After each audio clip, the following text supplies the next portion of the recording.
대한민국 약사 출신의 트로트 가수 주현미. 그녀가 최근 한 인터뷰를 통해 자신의 인생 이야기를 털어놓았습니다. 주현미는 한국계 화교 3세 출신으로 광주광역시 동구에서 이남 이녀 중 첫째로 태어났습니다. 하지만 어린 시절 정말 죽을 고생을 많이 했다고 하는데요.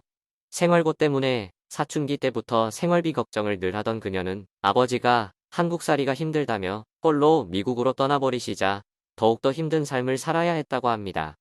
세월이 흐른 후 주현미가 첫 아이를 낳았을 때 지인을 통해 아버지가 지금 몸이 아주 편찮으신데 손자 얼굴을 한번 보고 싶어 하신다고 연락받았으나 주현미는 거절하고 전화를 끊어버렸다고 전해지는데요.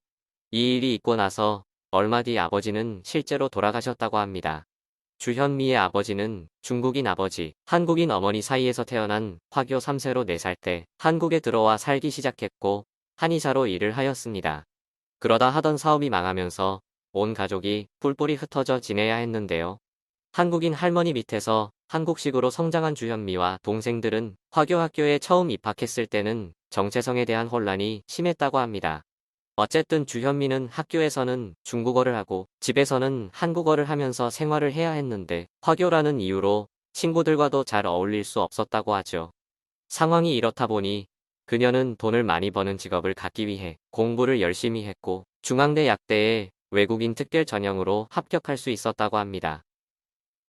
그러나 대학 후 힘든 생활이 끝난 것은 아니었습니다.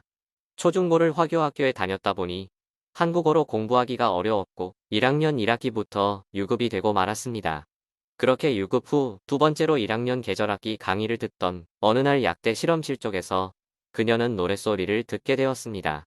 선배님들이 강변가요제 준비를 하던 중이었는데 선배들은 흥얼거리는 주현미에게 같이 참가하자고 제안하였고 결국 1981년 제2회 강변가요제에 나가 이들은 장려상을 받게 되었습니다.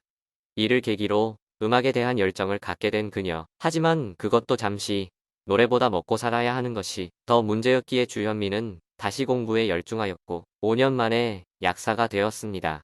졸업 후 어머니는 여기저기에서 돈을 빌려와 약국을 차려주었는데요. 돈을 많이 벌 거라는 가족의 기대와는 달리 장사가 안 됐다고 하죠. 그러다 보니 온종일 약국에 앉아있는 동안에도 주현미는 가요제에 나갔을 때 느꼈던 음악에 대한 갈망만 더 커졌었다고 합니다. 하지만 최대한 마음을 다잡으려고 음악 방송은 아예 피했습니다. 한편 어렸을 때부터 노래에 재능이 있었던 주현미는 명절이나 잔치 등에서 꼬마 가수로 유명했다고 합니다. 그 당시 집안에 아는 분이 정종택 작곡가를 소개해줬는데 초6 때는 1시간씩 레슨을 받기도 했었다고 하죠. 중2 때는 이 작곡가가 음반을 내보자고 제안하여 방송사 홍보용 기념 앨범 300장을 내기도 했었습니다. 그렇게 그녀가 손님도 없는 약국에 앉아있을 때 정종택 작곡가가 갑자기 찾아오게 되었습니다. 녹음이 펑크 나자 그녀에게 대타로 해달라고 제안하기 위해서였죠. 주현미는 어머니에게 약국을 맡기고 그 작곡가를 따라 나섰습니다. 녹음실에서 새 노래를 배우고 22곡이나 녹음을 한 다음 그날 밤늦게 집에 돌아왔습니다. 그 후 남대문 시장에서 우연히 자신이 부른 노래가 나오는 것을 듣고 깜짝 놀랐다고 하는데요. 당시 정식 데뷔를 한 것도 아니었는데 주현미의 메들리 음반은 300만 장 이상 팔리며 큰 인기를 누렸습니다. 상황이 이렇게 되자 하루아침에 주현미는 스타가 되었고 약사와 가수라는 투잡을 이어가다가 85년부터는 가수만 하기로 결심하게 됩니다. 그 후 방송에서 활발한 활약을 펼쳤고 나훈아나 남진 이후 대스타가 없었던 트로트계에서 신예 스타로 급부상하였죠. 하지만 차별은 연예계에서도 이어졌습니다. 화교 출신이라는 이유로요. 그런데도 주현미는 90년대 초반까지 트로트계를 휩쓸었고 국민가수라는 타이틀까지 거머쥐었죠. 이후 주현미는 1993년부터 공백기를 갖게 됩니다. 그 당시 수많은 루머까지 떠돌면서 주현미는 인생에서 가장 힘든 시간을 보내야 했습니다. 그 루머 중에는 에이즈에 걸렸다는 루머까지 있었습니다. 그럼에도 불구하고 주현미는 그 후에도 다시 한번 트로트 여제로서의 인기를 증명하며 지금까지 명성을 이어오고 있습니다. 주현미는 국민가수일 뿐만 아니라 후배들에게도 영향력을 미치고 있는데요.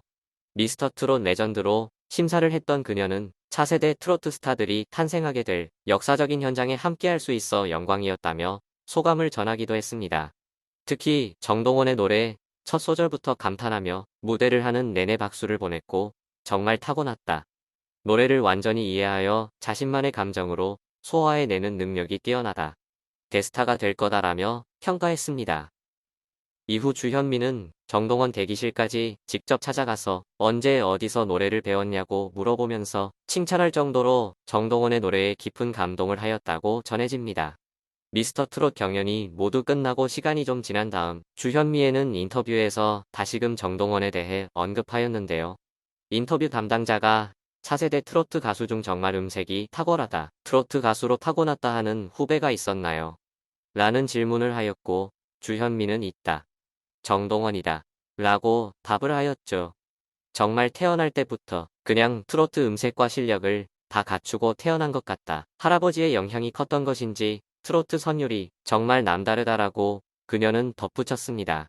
또한 주현미는 동원이가 변성기를 잘 넘기고 자신만의 기교, 재능을 더 갈고 닦았으면 좋겠다. 물론 지금도 너무 뛰어나다. 오버스럽지도 않고 밋밋하지도 않고 순수하면서도 깔끔하다랄까 정말 기막힐 정도다라고 말했습니다. 정동원은 어린 나이임에도 불구하고 놀라운 가창력, 트로트, 선율, 그리고 가사 전달 능력으로 극찬받고 있는데요. 자신만의 감성으로 시청자들을 사로잡으며 여러 장르의 음악은 물론 각종 프로그램에서도 멋진 활약을 보여주고 있습니다. 주현미를 포함한 대선배들이 이끄는 트로트계에서 정동원과 같은 차세대 트로트 가수들이 더욱더 멋지게 성장했으면 하는 바람입니다. 트로트는 사실상 90년대의 전유물로 여겨지기도 했습니다. 하지만 최근 다시 인기를 얻으며 온 나라가 트로트 열풍에 휩싸여 있는데요. 계속해서 멋진 후배 가수들이 배출되어 새로운 트로트 시대를 이끌어가 주었으면 합니다.